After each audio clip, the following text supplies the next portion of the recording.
Eh bien bonjour les amis. Alors les amis, content de vous retrouver ici en pleine campagne. Alors est-ce que vous voulez avoir de belles tomates? Est-ce que vous voulez avoir de belles tomates? Et je vais vous donner ma méthode de travail. On va les planter dans la serre, mais alors uniquement dans la serre demain. Voilà, il y a quelques petits préparatifs pour nos fameuses tomates à mettre. On va enrichir un petit peu notre terre.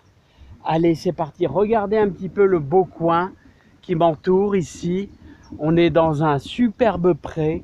Alors, il n'y a absolument aucun produit chimique. Là, rien du tout. On va faire que du naturel. Allez, je vais mettre ça en pause, les amis, et on va attaquer. Bon, alors, les amis, en résumé, c'est simple, hein. C'est simple ce qu'on fait.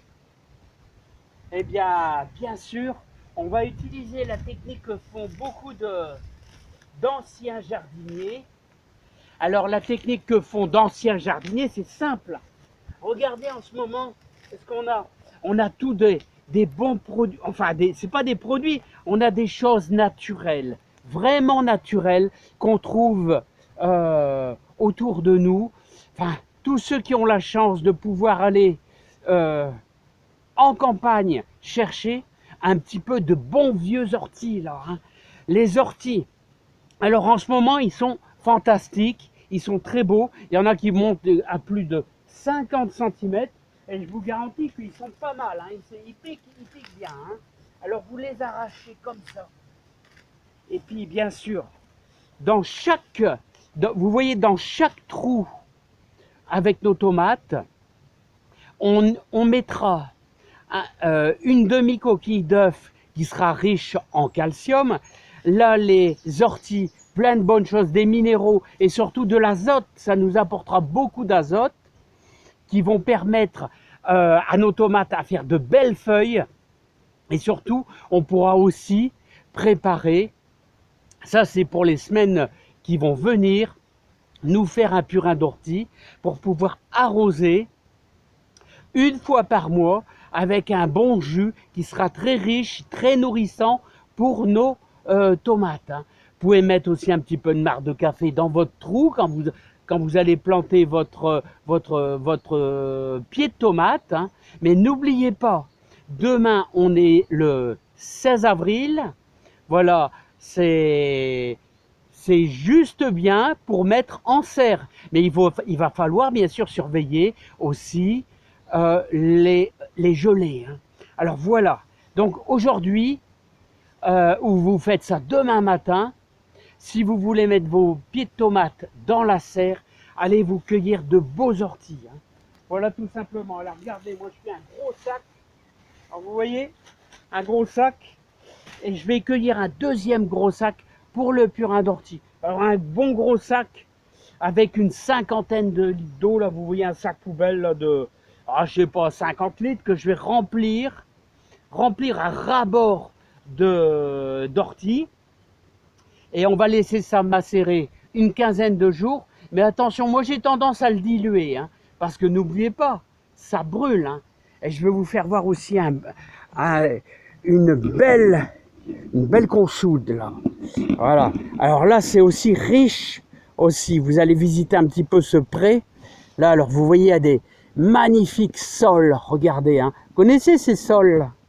Ces sols magnifiques, ces sols, ils sont vraiment super beaux. C'est une belle pâture, hein. Là, on est vraiment en race campagne, hein. Voilà, c'est agréable à voir. Vous avez vu, même, il y a même un sureau là-bas. Ça, c'est du sureau.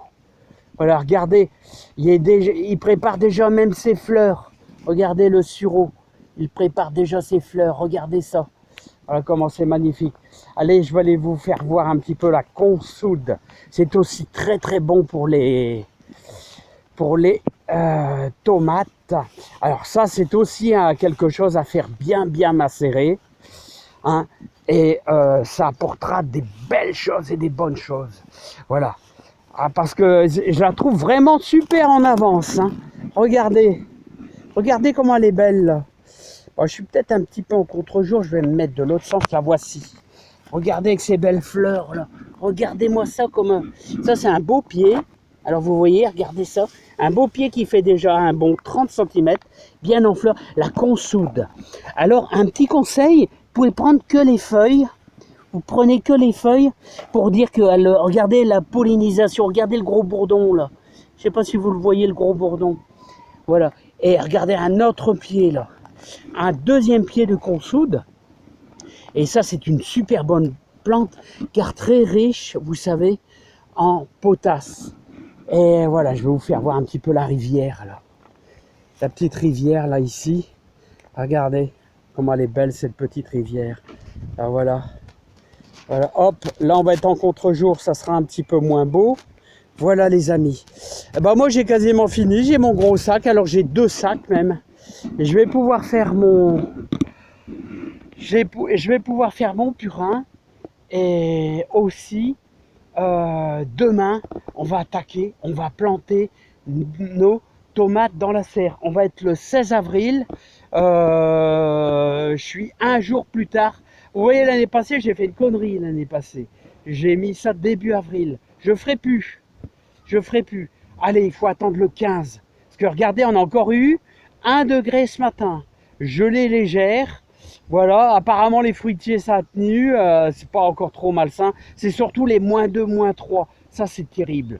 Voilà, quand on frôle le 0, 1 degré, on frôle les 0, c'est pas, ça va, ça dure 1 heure ou 2, ça va, les fruitiers ils tiennent le coup, mais c'est des -2, -3, c'est terrible. Allez, je vous laisse, regardez cette belle pâture, à la campagne c'est magnifique, si vous avez belle de vous balader, là ici on est au nord de Béthune. Là, au nord de Béthune, là. Voilà, regardez, c'est magnifique. La campagne est très belle. À bientôt, bye bye. Avec mes gants, j'arrive pas à couper, les amis.